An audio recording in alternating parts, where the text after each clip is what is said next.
Hello, friends. Did you hear that your very own Fireside Mystery Theater was written up in the New York Times as one of 5 recommended podcasts to bring theater into your home? And this very All Aboard series was mentioned. So hey, we may just be doing something right. Hooray for theater.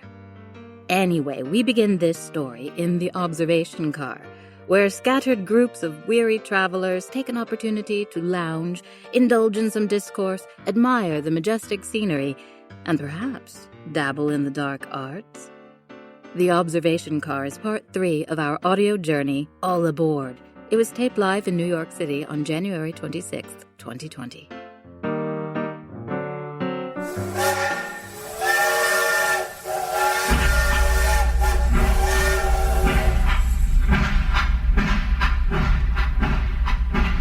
There goes our magnificent rolling machine, gliding on cushioned springs for the smoothest ride known to exist. Unless you happen to be in the observation car that night. A little bit about the observation car. The observation car contains a spacious lounge that offers the most spectacular views from both sides, as well as a glass-domed ceiling. It's a place where one can enjoy the informal flow of social interaction and casual and friendly conversation. But it could also be just a quiet and restful spot to pass the time on this luxury hotel on wheels. Let's go there now.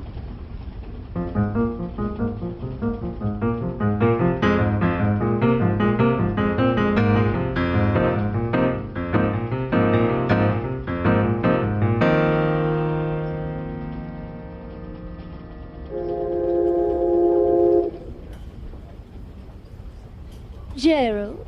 Yes, darling? Gerald, darling, don't tell me you're going to have your nose buried in that old paper even while we're here. Oh, just look out this window, won't you? You're missing the loveliest scenery. This is no mere mess of paper. This is a dossier straight from HUAC. The House Un-American Activities Committee? You'll be absolutely revolted to read what I'm reading here. Well, you know, instead of being revolted, you could try appreciating this beautiful sunset. We probably had the best seat in the observation car, yet you choose... Ugh, commies. How did I know? I knew we'd find commies there. I knew. Gerald. God damn that Roosevelt. It's all his fault. Now, Gerald, it's not nice to speak ill of the dead, even if they are Democrats. Well, that gum-headed gimp may be roasting in hell, but God damn it, his policies are still alive and well. I'm sorry to report. His Works Progress Association. Riddled with reds and pinkos. My stomach is turning, I tell you. Oh, Gerald. Hey, folks? Yes? I don't mean to intrude here. Yes, my boy, what is it? Well, just a friendly tip. Did you know we have something of a celebrity on this very car? Celebrity? That's nice, thanks, son. Over there, at that table. That man there? The one wearing a monocle? You recognize him, don't you? Should I? Now that you mention... And say well, maybe I do. Being who I am, I meet folks from all sorts. Young man, you do realize this is Senator Gerald Fisk from the great state of... Oh, my, a senator? A real U.S. Please, my boy, there's no need to fuss. It's really starting to gnaw at me now. Who is that gentleman?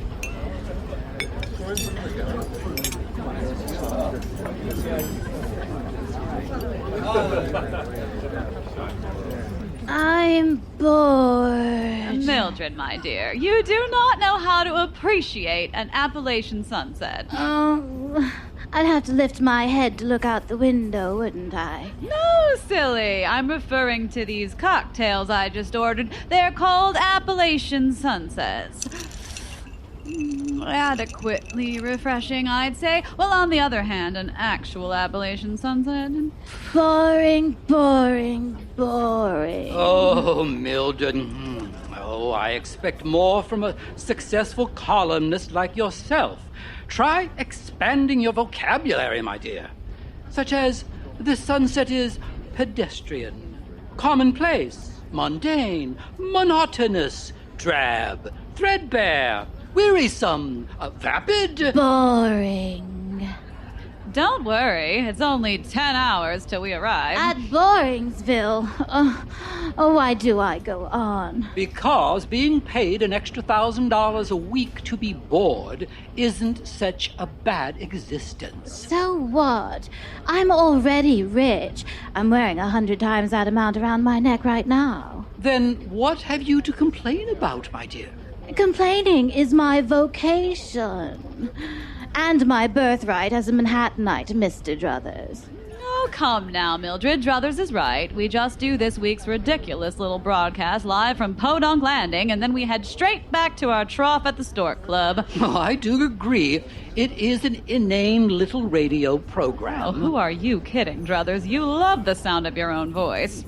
Well, the program does have its few redeeming qualities. But the worst part of it all, those rubes that listen, they actually love us, no matter how hard we try. What did you say that drink was called again, Rebecca? I'm sorry. Excuse me. What is it, young man? Oh, I know those voices. Oh, no. You're the panelists from that quiz show, aren't you? Break the Eggheads. Are you aware of our voices? Are that distinctive, young man? You're Dale Druthers, the publisher. Most perceptive. And you're Rebecca Hallsey, the noted historian. Mm-hmm. And Mildred Seaford. I read your column every day. How adorable. A fan. Here's a photograph. Wow!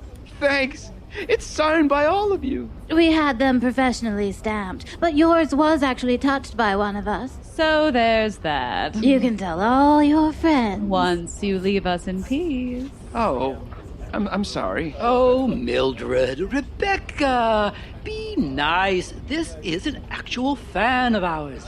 A very handsome fan of ours, I must say. No, not again, Druthers. I wasn't after your autograph, actually. Oh, you weren't? You see the gentleman seated over there? You recognize him, don't you? That fella wearing the monocle and spats? Oh, dear, why would we? I don't know. Mildred? What do I care? You often have celebrity contestants on your show. It would be absolutely incredible if he appeared on your program. I mean, it's just a thought. I don't mean to be... Well, who is he? What does he do? Oh, Christ, it feels like we're back on the quiz show already. Oh, my God. Oh, my God. Uh-oh. Oh, my God, Herbert. Herbert, come here. Oh, my... Oh, no. Oh, I thought we were in first class. Herbert! Kaye, please, you're shouting. You come here right now, Herbert. Look. Look. I can see. Reunited here in person. What do you mean? Don't tell me you don't remember. Sorry? Herbert, come here so they can see you. Come. Kaye, no need to grab my arm like that. Come here, Herbert, so they can get a good look. Kaye, enough with the pulling and the grabbing. See? Look who's here. Oh, it's that towel boy from the Flamingo. Towel boy. Oh, no. You mean you don't remember? Herbert, tell them who you are. Speak up. Well, I'm... This is Herbert Libnik, the mail carrier from Passaic, New Jersey. I prefer the term postal worker. The man who stumped you, the panel, on Break the Eggheads. The only contestant to do so this year. Well, I don't want to That brag, was but... you? Well, you seem different now somehow. Oh, now I remember. Give me another moment. It will soon pass. I recall you having more of a milky complexion under the studio lights, Mr. Libnik. Thank you? I love it. I love it, that sharp and cutting wit. If you say so. What are the chances, right? Chances? You know, the chances. The chances of us meeting one another on a luxury passenger train like this. You see, we're taking the all-expenses-paid vacation that I want on this... And we end up meeting you in the same train car on a cross-country trip. I mean, what are the chances of that, right? What are the chances? Oh, Herbert, my little smarty. Kaye, please. Oh, look. He's coming this way. Who is? The man I was just mentioning to you. Don't you recognize him? Let me see. Oh, I know who that is. Who is he? Oh, I saw him in Oh, what's that thing called again? Oh, you're full of liverwurst. You never saw that guy before. I have too. He was in that thing with that gal whose name I also can't remember. What was it again? Just admit it, you don't know. How could I be the only one who's heard of... Oh, excuse me, sir. Yes? My name's Elisha. I'm a huge fan of yours. Are you now? Oh, yes. Well, I do try to maintain a low profile, yet you are able to identify me.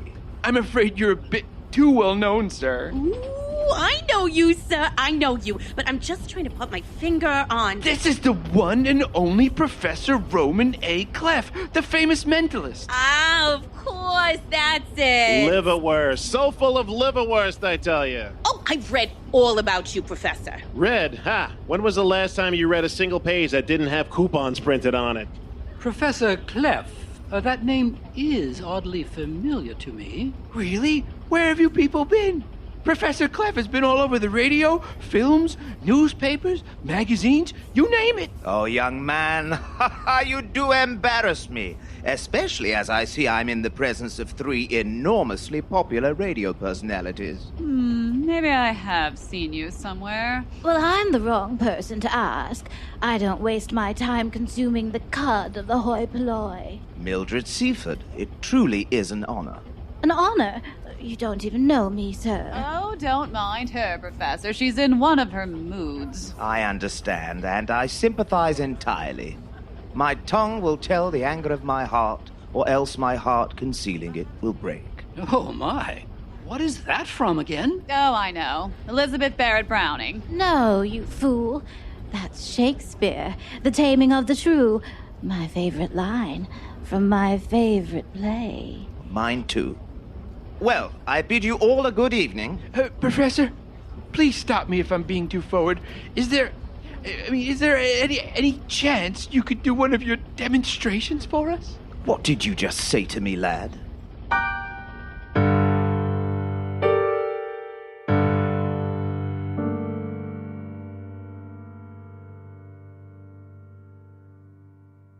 Will our famous mentalist showcase his astonishing abilities? If you know the answer, perhaps you share the same skills. But for the rest of us, might as well stay tuned for the exciting conclusion.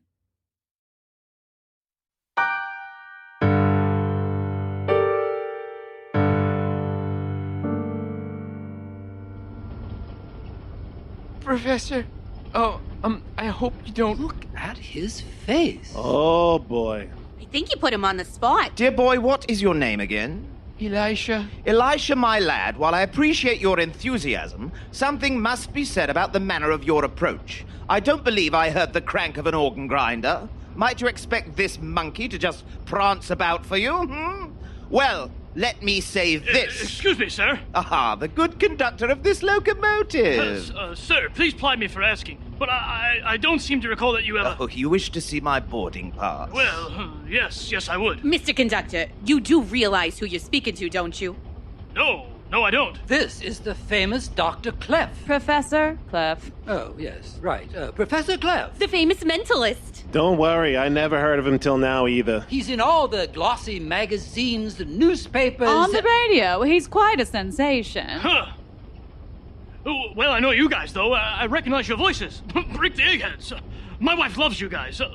This guy's friends with you, then? Yes, he is.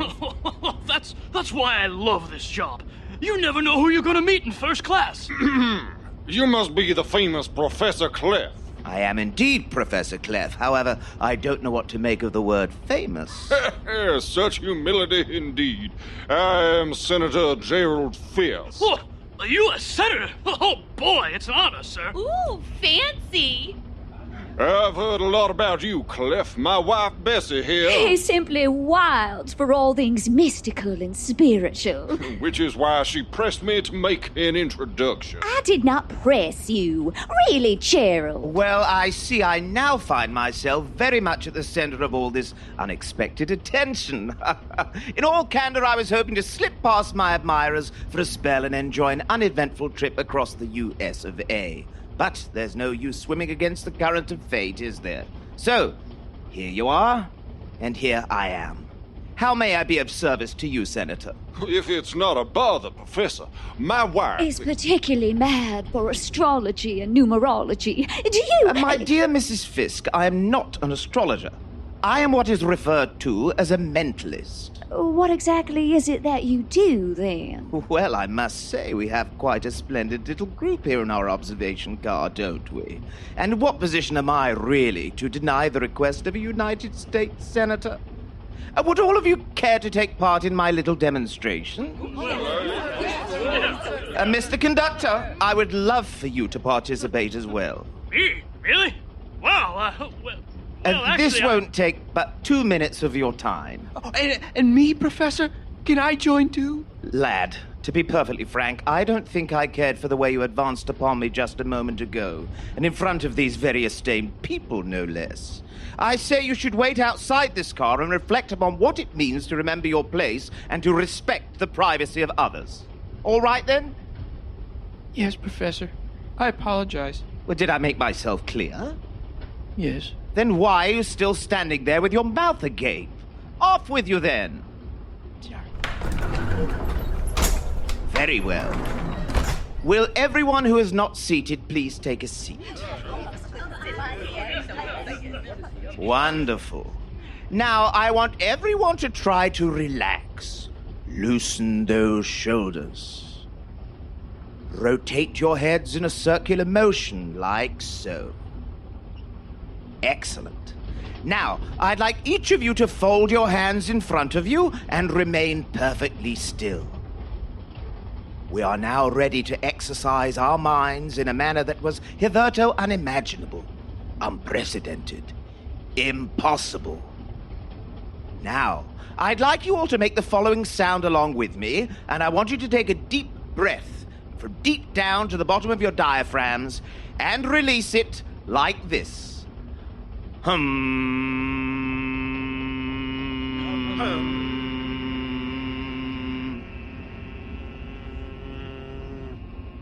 I'm sorry. I feel silly. Oh, Herbert! Bessie, do I really have to... Gerald, don't be rude. I don't know. I just think this is silly. Oy vey, Herbert, can you stop being such a schmendrick for a minute?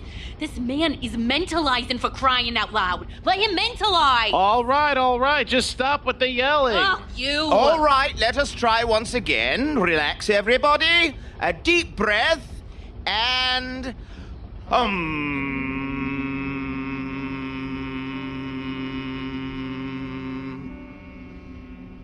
Wonderful. That's it. Don't stop. Keep humming just like that. You are gloriously relaxed. It feels wonderful. Don't stop that marvelous, soothing humming. Now, gently allow your eyelids to close. You've never felt quite so relaxed. Let it all go. Let everything go. Release your tensions, worries, fears, and anxieties. Nothing is so important. Nothing is so urgent that you can't allow yourself to relax. Your body is like a burlap sack slowly being filled with sand. Smooth white sand like the sands of the hourglass. Filling, and slowly adding a gentle weight. A weight that is not a burden, no, rather a weight that allows you to surrender, to relax. There is no need to move. There is no need to stir. You are perfectly still. And now, there is only silence. Lad, you can come in now. We have but a few minutes, lad. Empty their wallets and purses while I watch the door. Quick, now. Yes, Professor. Well done, lad. That was most enjoyable. Well, what if they wake up? I mean, They won't. they're still alive, though. Someone else will have to figure out how to wake them up. And when they do, and this is the best part, they will remember nothing. Are you sure about that? Are you questioning me, lad? Sorry. Do we need to empty everyone's pockets? Unless they have more than $50 on their person, you might as well forget about those hicks from New Jersey and the conductor. What time is it? 6:42. That leaves us 2 minutes before the train stops. We have to prioritize. Mildred Seaford, she's the one wearing the... The Najib diamond, yes. Stand aside, lad. I'll collect that little trinket myself. Ah, thank you, Mildred. You sour, unworthy little cow. Look at this beauty, would you? The Najib diamond. How long I've searched for you, my precious darling. We're approaching the station. Come on, hurry. They're picked clean. Splendid. Remember, the moment the train comes to a halt, we exit through that door there, and the handcar should be waiting for us so we can make our escape. Lad, there's one other thing I should tell you. Something important. I'm sorry, Professor. This is how it has to be. You left too much of an opening for me. I couldn't resist. Not after all you told me about the Najib diamond.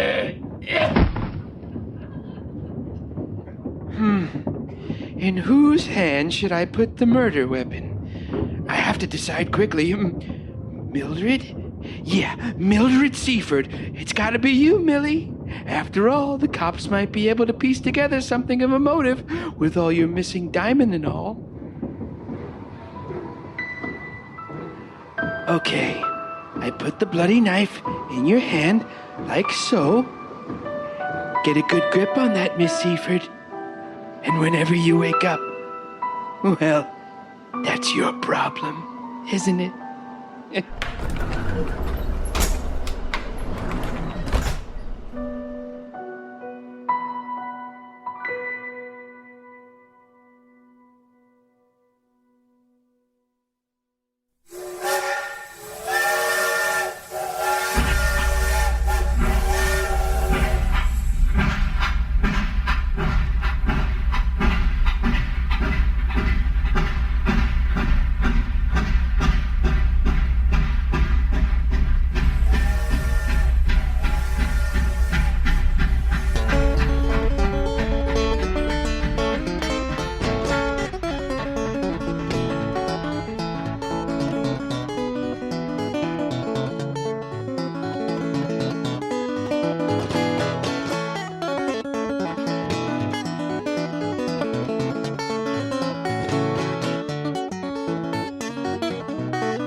Thank you very much.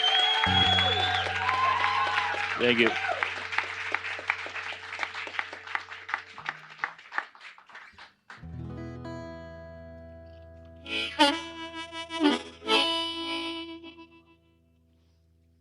Well, the name of the song is Mystery Train. It's a Junior Parker song. Actually, it took me 1.5 hours to get here with the train. Yeah. New York Subway.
She's my own man, she's my own man.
Thank you very much. Thank you.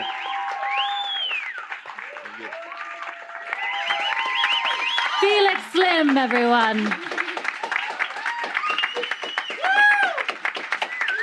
We absolutely encourage all of you to follow his musical adventures by visiting his website, felixslim.com.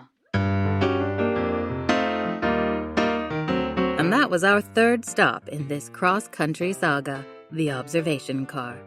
The cast featured in this episode include Mary Murphy as Mrs. Bessie Fisk, James Rieser as Senator Gerald Fisk, Michael Pate as Elisha, Kacie Laforest as Rebecca Hallsey, David Linton as Dale Druthers, Rebecca Kopec as Kaye Libnik, Alain Laforest as Herbert Libnik, Matt Rober as Professor Clef, James Scully as the Conductor, and the part of Mildred Seaford was played by me, Ali Silva. We hope you enjoyed the special musical medley by Felix Slim, with his performances of Mystery Train by Junior Parker and Sam Phillips, as well as a composition of his own titled Chantelle Rag. The Observation Car was written by Silbin Sandovar and directed by Payne-Strange. Our live show and podcast are produced by Gustavo Rodriguez and me for Fireside Mystery Productions. Our musical score was improvised and performed by Dan Crowley. Our sound effects designers were Greg Russ and Ali Silva. Live show sound was engineered by Evan Sachs. Our technical director at the Slipper Room is Johnny Goddard. Jason Graves composed our theme music, and I manage our audio post-production. Do you want to unlock hidden content and secret stories? Of course you do. Simply become one of our beloved Patreon members. Your patronage will be the coal in our burning engine, powering our locomotive as it hurtles down the narrative railways, but in an entirely green and sustainable way. Oh, we sure have been struggling, like the rest of the world, to adapt, to be productive, and to stay positive in this time of ongoing uncertainty and fear. The support of our patrons gives us the boost in confidence and resources that we need to traverse the vast landscape of original audio entertainment. You also get rewards and our undying gratitude. There's no time like the present to become a Fireside Mystery Theater Patreon patron. Visit patreon.com/Fireside Mystery Theater or follow the links from our website.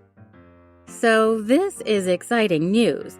Our Patreon patrons at the $5 or more per month level get an extra juicy little addendum to this very story. How intriguing.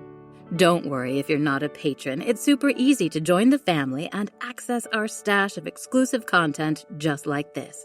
Go to patreon.com/Fireside Mystery Theater and join the party of amazing folks keeping our fireside flickering. Your first-class ticket to a trove of entertainment awaits. Make sure you're a Fireside Mystery Theater subscriber on your favorite podcast platform. And don't forget to leave a rating and review on Apple Podcasts, Podchaser, or wherever your favorite episodes live. We would love to invite you to our next live show and podcast recording. Unfortunately, given this here global crisis, we have no idea when that will be. So for now, stay safe, wear a mask, and keep checking our website, firesidemysterytheater.com, for updates. Coming up next from Fireside Mystery Theater is the fourth and final chapter in our All Aboard series. We find ourselves in the hazy confines of the smoking car.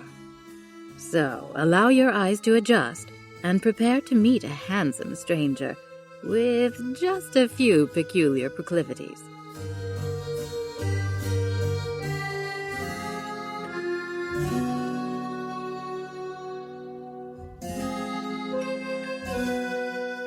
Well, I didn't see that coming.